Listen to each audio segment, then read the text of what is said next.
WTOL 11 Sports presents Big Board Friday, sponsored by Ohio Northern University.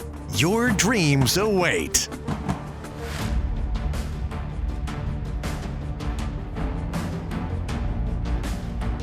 And by Charlie's Dodge Chrysler Jeep Ram. Doing it different, doing it right.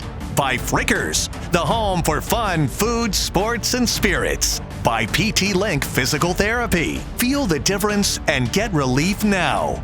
By Renewal by Anderson. Anderson Window Muscle. Local 419 Hustle. By Absolute Mobile Glass. Nobody does it better. Nobody does it faster. Absolutely. And by Schrader Tire and Oil. We keep the transportation industry rolling and safe. Now, here's Tyler Segerman.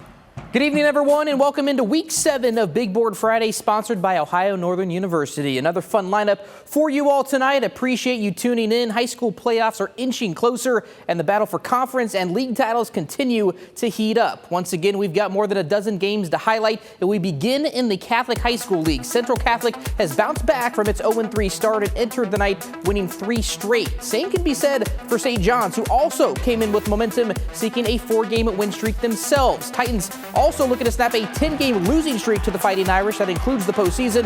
Last victory came in this rivalry 2017. First half winding down. St. John's looking to get on the board with a field goal, but you've seen this before. You'll see it again. Victor Singleton flying in to get the block. He then picks it up and will take it the other way for a touchdown. It's 35-0 Irish at the break. Second half, Titans offense looking to get some magic rolling. Here's Coy Hammett, back in the pocket and fires downfield to Brandon Pratt, who makes a move, gets down just inside the end zone. That gets Titans on the board, but too much from Central tonight. Here's Jerome Davis on the sweep, cuts it back and drags some guys into the end zone. Another Irish score, and Central Catholic rolls tonight by a final 42-7. Here's Chase Bachman with more from the Irish. Tyler, St. John's was hoping this would be the year that they could change the direction in this rivalry and get a win over Central Catholic. But the Irish came out in the first half and dominated. 35-0 at the break, and they coast to a 42-7 win. The Irish have an 11-game win streak in this rivalry dating back to 2018. They're a very good football team. They've been beating very good teams, and we were able to come out and establish some things early, and this thing snowballed, and that happens in games sometimes. But just was real happy how we played up front. Was real happy how the defense got after them. Very happy with Ali's play at quarterback. I mean, big strikes and relying on that run game and them playing off of it.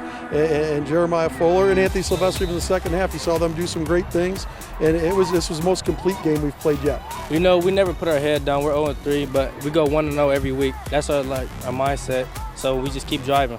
Central Catholic went from starting the year 0-3 to now being on a 4-game win streak, and they hope to make it 5 next week when they take on St. Mary's, another powerhouse program from Michigan.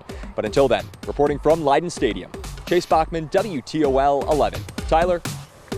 Thank you, Chase. Inside the Glass Bowl, St. Francis with revenge on its mind. Knights looking to knock off Michigan's 3-time defending state champs. They were down 14-0, but the defense making a play here. Jermaine Polk swatting this ball out of the air. Big play there for the Rutgers commit. Now it's the offense looking to get some magic rolling. Here's Braylon Huraku getting the handoff. Hope I got that name right. Slashes right through the middle of the defense. Gets into Titan territory, but unfortunately, no points to show for it. So the defense back to work in the second half. And who else but Polk again coming up with the fumble recovery. Knights in a tight one tonight. End up on the losing end, though, 14-7.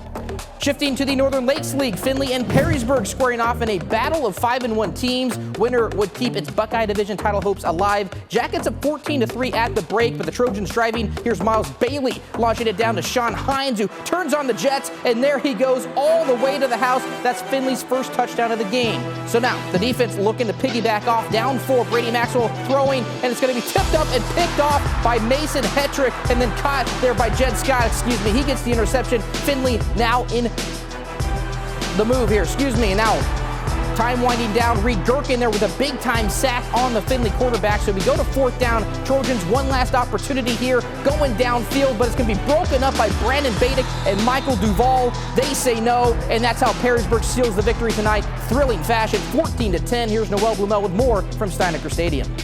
arguably the first real league test for both Findlay and Perrysburg, and it sure did show on the field tonight. Perrysburg may have only scored in the first half, but when Findlay went for it on 4th down, attempting a last-second go-ahead score, fight is what allowed the Yellow Jackets defense to come up clutch and seal the deal. Yeah, man, the mindset coming into this game was just fight, man. Just keep swinging, keep swinging. 4 quarters, 48 minutes. We swinging. When they let their guard down just for a little bit, man, we hit them and took advantage of the opportunity. Just incredibly proud, man. We preach fight, and we knew this was going to be. We had to turn the page. This was a different level tonight, and it was good for us to get this and get a taste of this. I'm really proud of our kids. Happy for them. Everybody's on the field tonight. We fought, and I did a bad job of being too conservative in the second half on some play calling, so that's on me. But our kids fought like crazy all night long, and proud of them. We're going to have to grind out good wins like this. Also, I'd be remiss if I didn't say hats off to Findlay, man. That's a good football team. There's 2 good football teams, and tonight was everything good about Friday Night Lights. Perrysburg is now 6-1 on the season and will face Clay next week. But for now, reporting from Steinecker Stadium, Noel Blumel, WTOL 11. Appreciate it, Noel. Whitmer also entered the evening with a 5-1 mark. The Panthers aiming for its 5th straight win as they took on Northview, and it would be a good start for them. Joey Morales, always a good sign when he gets the ball. He rumbles his way past multiple defenders, reaches across the goal line. There's a touchdown for Whitmer, and then later it's their under running back. Yeah, they've got plenty. Jamon Holmes this time weaving his way in for the score. He tacks onto the tally. Northview would hang around a little bit. Connor Pija here going to fire downfield to Anthony Pedro, and there's a Wildcat touchdown. Northview getting on the board, but it's Whitmer who gets an easy win tonight, 52-10. In White House, Anthony Wayne looking to bounce back from its loss to Whitmer last week. Generals hosting the Eagles of Clay. Opening quarter, Anthony Wayne ends up punting, but the snap gets overshot of the punter, who ends up having to recover it near the 1. So the Eagles with great field position after 2 unsuccessful tries. The 3rd time pays off. Shane Milliman punches it in. Clay up 7-0. Later in the quarter, special teams again becoming a mishap for the Generals. Another muff punt leads to a great play by the Clay Eagles, and that would end up helping them get the victory tonight, 28-14 in White House. Back to Sylvania we go. Southview trying to snap a 5-game losing streak themselves. They welcome in Fremont Ross, who begins its Cardinal Division slate. Neither team on the board in the first quarter, but here in the second, Little Giants getting some elusiveness. See, it's too good for me to say. There's Braylon Garza escaping the sack, and then finds Steven Ryder, who says, I'm not going to go down. Makes multiple people miss, and then turns on the Jets. 70 yards to Pater he goes, and Fremont Ross is on the board just like that. Southview, though, would respond here off a long pass. It's Mo MacArthur barreling into the end zone, but it's Fremont Ross who has the last laugh. They get the road win tonight, 21-13. Well, we've now reached our fan cam, and up first, a check-in on the Fremont Ross Band. Great look here at the drum major. Thank you, Emily, for sending that one in. Next, we head to a game I was at tonight, Gibsonburg battling Woodmore. There's the captain's meeting before the start. Appreciate it, Amanda. And lastly, here's the Tenora Ram. Got to show some love for the mascots. That community, a semi-finalist in our mascot challenge. Easy to see why here. Abigail submitting that video to us. This was their promotional video. Pretty cool to see that as well. So, again, be sure to send in your photos or videos each week before this show starts for a chance to be featured.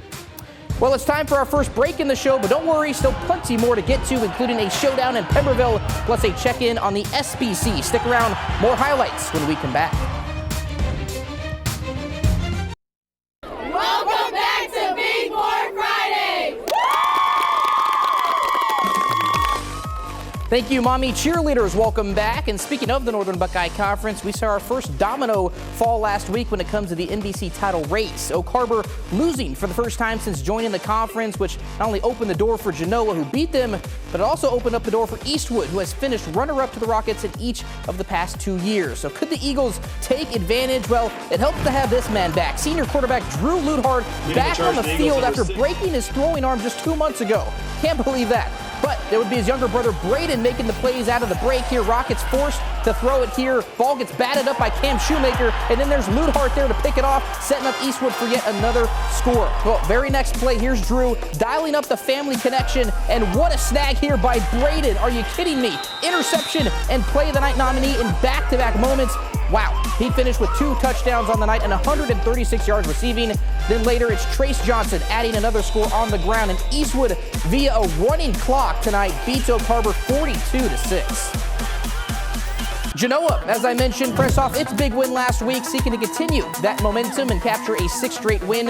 Rossford going to be driving first, but the sack here and the forced fumble there by Preston Mayer puts the Comets on offense just like that. And then a few drives later, Miles Molinauer with the snap, Alex Materney with the touchdown, and Genoa in control. Bulldogs back with the ball now trying to gain some ground, but the pass is complete. But then Ryan Routes in there forces the ball loose. Deja vu as a turnover again for that defense, and then Jax McNone, he get the recovery, and then there's Molinauer to Logan Routes in for the touchdown, another 6, and the Comets run away 42-14.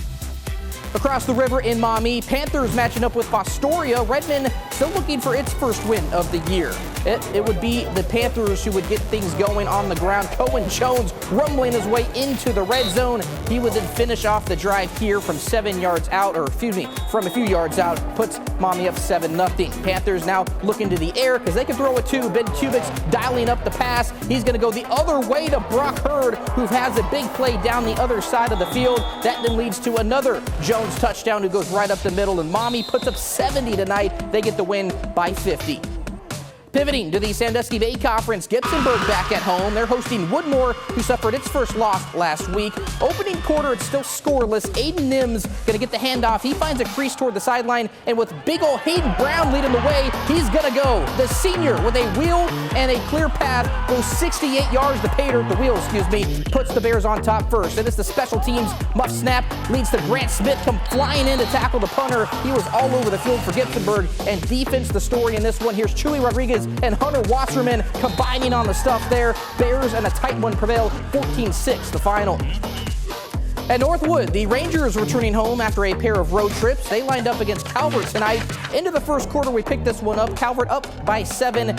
Nolan Lee going to add to that mark, taking the ball and then going down the sideline and says, see ya. He makes it 20-7 Senecas with that speed there. Second quarter now, it's Tucker Coleman looking to the pass game, and Drew Meyer is going to find the connection. Great adjustment in midair for the touchdown. Senecas up 26-7, and then less than a minute to go in the first half. Northwood looking to get some points, and check out this 40-yard kick. What I'm told, this is a school record by Ethan Leonard there on the 40-yard field goal, but it would be Calvert end up getting the win tonight though, 48-32.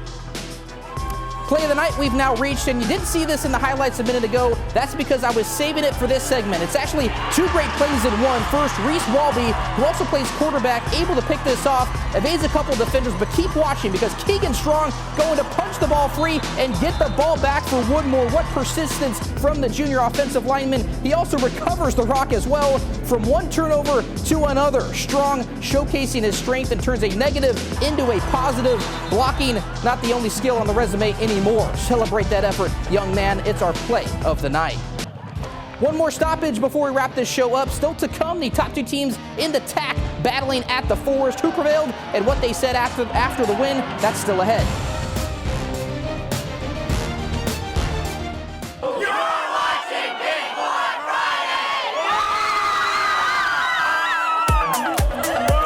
Thank you to the Eastwood Marching Band. Welcome back. When Whiteford decided to join the TAC this season, they immediately became contenders for a conference championship. Multiple trips to state in recent years, and a program who has played well against Ohio teams. Well, they embraced another test of that tonight, battling the 5-1 Bombers from Edon.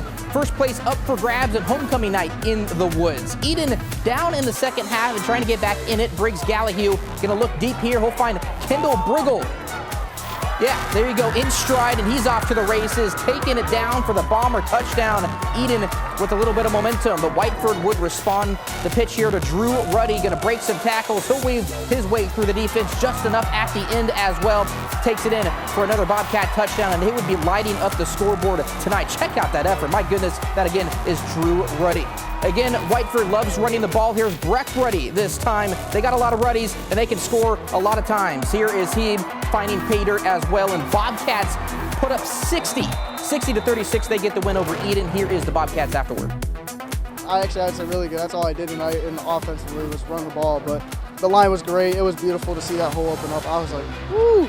I loved it.